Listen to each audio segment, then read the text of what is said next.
kita berharap masyarakat ya datang menyampaikan aspirasinya, nggak usah khawatir, tidak usah takut, ya karena kita bersama-sama membackup penuh pelaksanaan pilkada ini.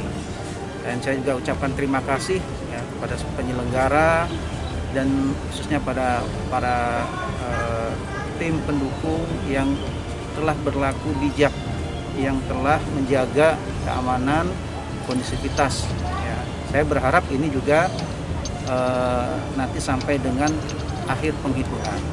Dan mari sama-sama kita menjaga situasi kondisi yang aman ini untuk mensukseskan pilkada ini.